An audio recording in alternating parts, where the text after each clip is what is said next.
O Catecismo em um Ano.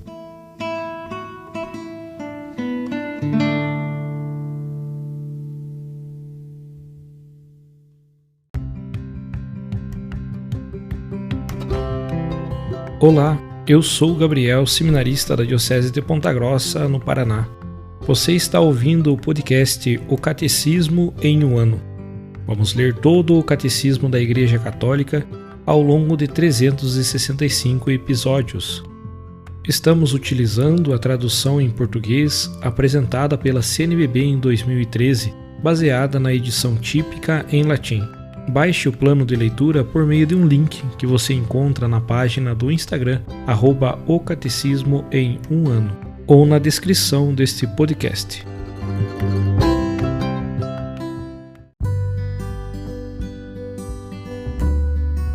Chegamos enfim ao dia 295 do podcast do Catecismo em um Ano, e neste dia nós faremos o resumo do artigo 5º, Não matarás, os parágrafos 2318 ao 2330.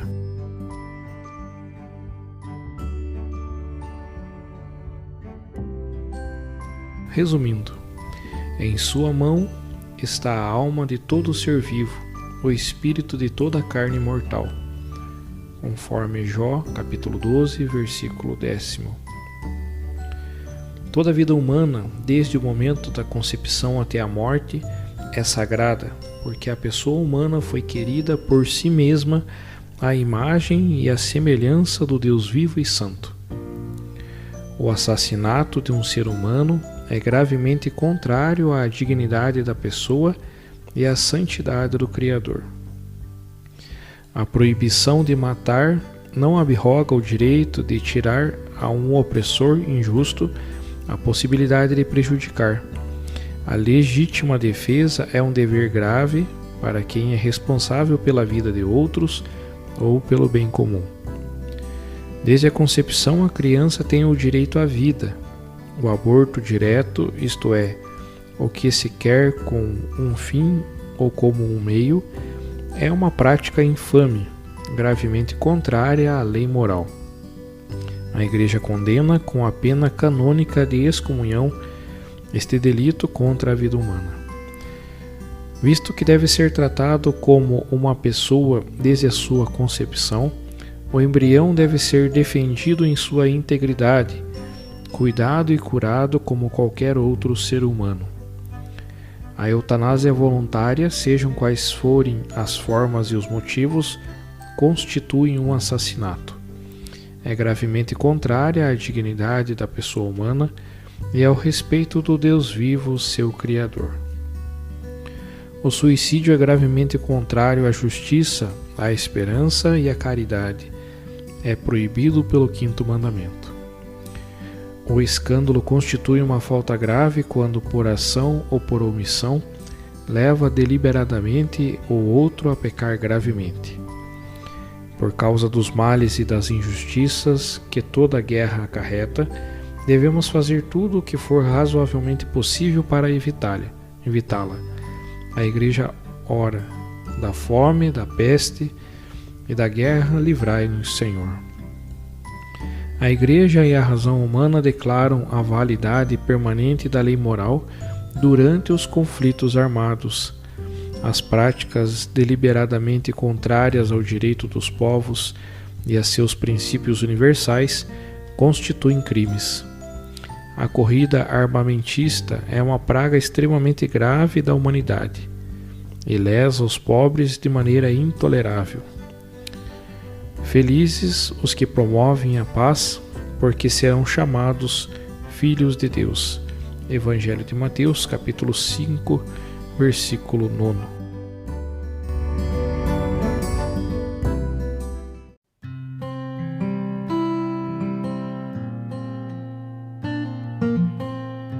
E como um comentário adicional para este dia, nós leremos o discurso do Santo Padre Papa João Paulo II aos participantes da 8ª Assembleia Geral da Pontifícia Academia para a Vida, do dia 27 de fevereiro de 2002.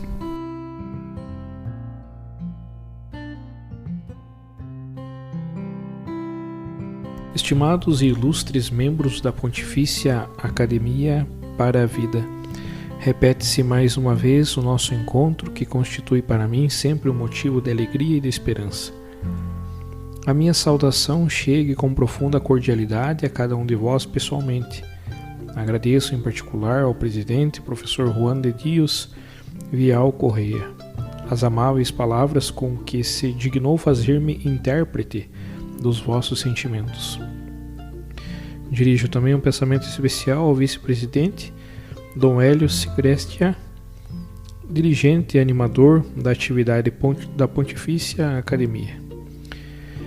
Estais a celebrar nestes dias a vossa 8ª Assembleia Geral, e para esta finalidade encontrai-vos aqui reunidos em grande número provenientes dos respectivos países, para vos confrontardes acerca de um tema crucial no âmbito da mais vasta reflexão acerca da dignidade da vida humana, natureza e dignidade da pessoa humana como base do direito à vida, os desafios do contexto cultural contemporâneo.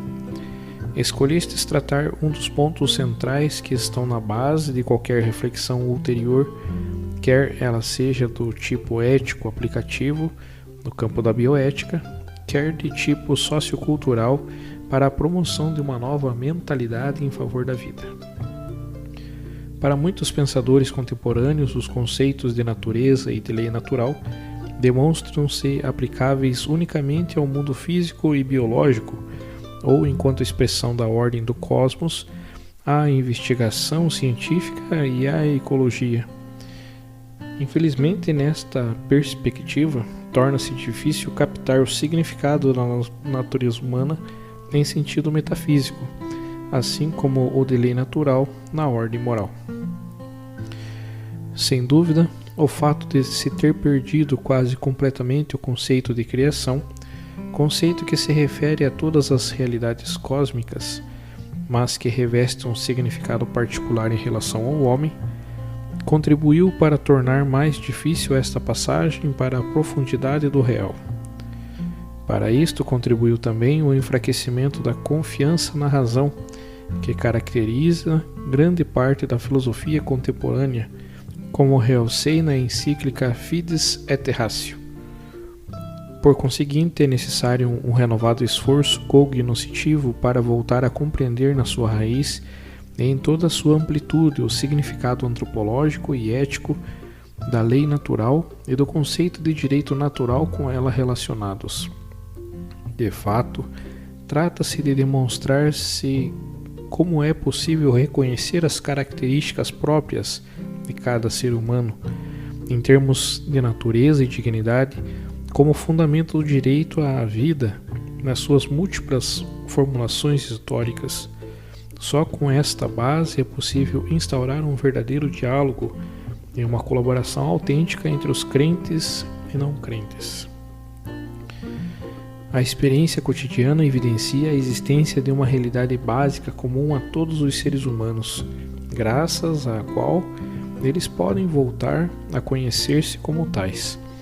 É necessário fazer sempre referência à natureza própria e original do homem, à natureza da pessoa humana, que é a própria pessoa na unidade de alma e corpo, na unidade das suas inclinações, tanto de ordem espiritual como biológica, e de todas as outras características específicas necessárias à obtenção do seu fim. Esta natureza peculiar fundamenta os direitos de cada indivíduo humano, que tem a dignidade da pessoa desde o momento da sua concepção. Esta dignidade objetiva, que tem a sua origem em Deus Criador, baseia-se na espiritualidade que é própria da alma, mas é também extensiva à sua corporeidade, que é uma sua componente fundamental. Dela ninguém pode privar outrem. Aliás, todos a devem respeitar em si e no próximo. É uma dignidade igual em todos os que permanece completa em qualquer estágio da vida humana individual. O reconhecimento desta dignidade natural é a base da ordem social, como nos recorda o Concílio Vaticano II, Embora existam legítimas diversidades entre os homens, a igual dignidade das pessoas exige que se chegue a condições de vida justas e mais humanas. A pessoa humana, com a sua razão, é capaz de reconhecer tanto esta dignidade profunda e objetiva do próprio ser, como as exigências éticas que delas derivam. Por outras palavras, o homem pode ler em si o valor e as exigências morais da própria dignidade. É uma leitura que constitui uma descoberta sempre perfectível, segundo as coordenadas da historicidade típicas do conhecimento humano. Foi quanto realcei na encíclica Veritatis Splendor a respeito da lei moral natural, que, segundo as palavras de São Tomás de Aquino, não é mais do que a luz da inteligência infundida por Deus em nós. Graças a ela, conhecemos o que se deve cumprir e o que se deve evitar. Esta luz e esta lei Deus concedeu-as na criação. É importante ajudar os nossos contemporâneos a compreender o valor positivo e humanizante da lei moral e natural, esclarecendo uma série de desentendimentos e de interpretações falazes. O primeiro equívoco que deve ser eliminado é o suposto conflito entre liberdade e natureza, que se repercute também sobre a interpretação de alguns aspectos específicos da lei natural, sobretudo da sua universalidade e imutabilidade. Com efeito, também a liberdade pertence à natureza racional do homem e pode e deve ser orientada pela razão. Graças precisamente a esta verdade, a lei natural implica a universalidade. Aquela, enquanto escrita na natureza racional da pessoa, impõe-se a todo o ser dotado de razão e presente na história. Outro ponto que deve ser esclarecido é o suposto caráter estático e fixista atribuído à noção de lei moral natural, sugerido talvez por uma errada analogia com o conceito de natureza próprio das realidades físicas. Na realidade, o caráter de universalidade e obrigatoriedade moral estimula e impele o crescimento da pessoa. Para se aperfeiçoar na sua ordem específica, a pessoa deve praticar o bem e evitar o mal. Deve vigiar pela transmissão e conservação da vida, aperfeiçoar e desenvolver as riquezas do mundo sensível, promover a vida social, procurar o verdadeiro, praticar o bem, contemplar a beleza. Com efeito, o magistério da Igreja apela à universalidade e ao caráter dinâmico e perfectivo da lei natural em referência à transmissão da vida, tanto para manter no ato procriativo a plenitude da união esponsal, como para manter no amor conjugal a abertura à vida. Analogamente, o magistério chama a atenção para o tema do respeito da vida humana inocente. O pensamento vai para o aborto, a eutanásia, a supressão e experimentação destruidora dos embriões e dos fetos humanos. A lei natural, enquanto regula as relações interhumanas, qualifica-se como direito natural e, como tal, exige o respeito integral da dignidade de cada indivíduo na sua busca do bem comum. Uma autêntica concepção do direito natural, entendido como tutela da iminente e inalienável dignidade de cada ser humano, é garantia de igualdade e dá um verdadeiro conteúdo àqueles direitos do homem que foram postos como fundamento das declarações internacionais.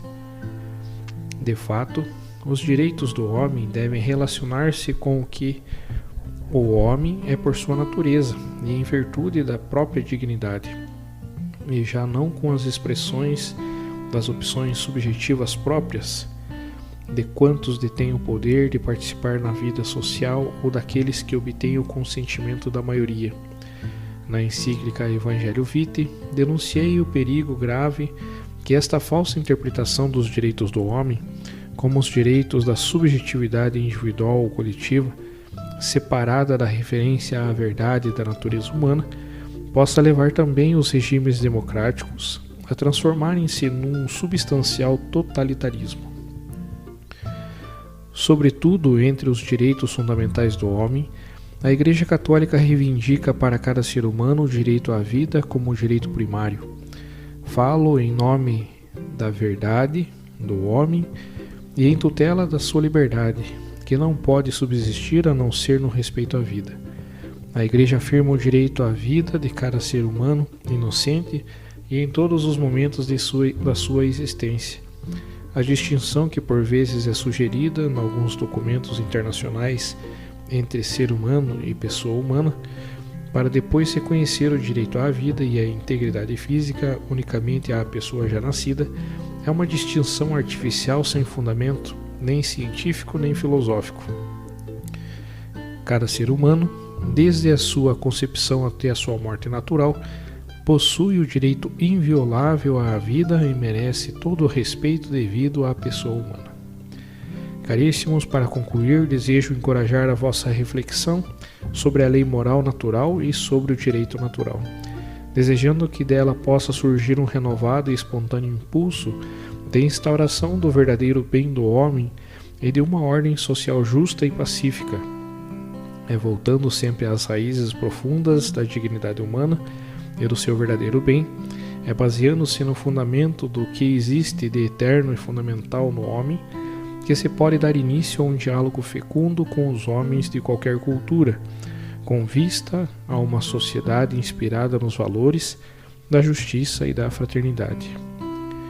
Agradecendo-vos mais uma vez a vossa colaboração, confio as atividades da Pontifícia Academia para a Vida à Mãe de Jesus, Verbo encarnado no seu seio virginal, para que vos acompanhe no empenho que a Igreja vos confiou para a defesa e a promoção do dom da vida e da dignidade de cada ser humano. Com estes votos, concedo-vos a vós e aos vossos queridos a minha afetuosa bênção.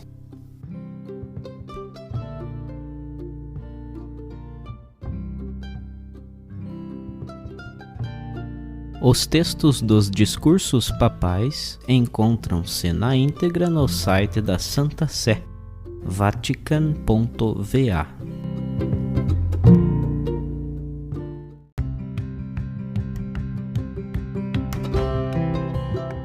Você acaba de ouvir mais um episódio do podcast O Catecismo em um Ano. Continue nesse bom propósito de aprofundar o conhecimento e a vivência da fé católica e procure participar da sua comunidade. Rezemos por todos que estão fazendo esse caminho de leitura do Catecismo. Até amanhã!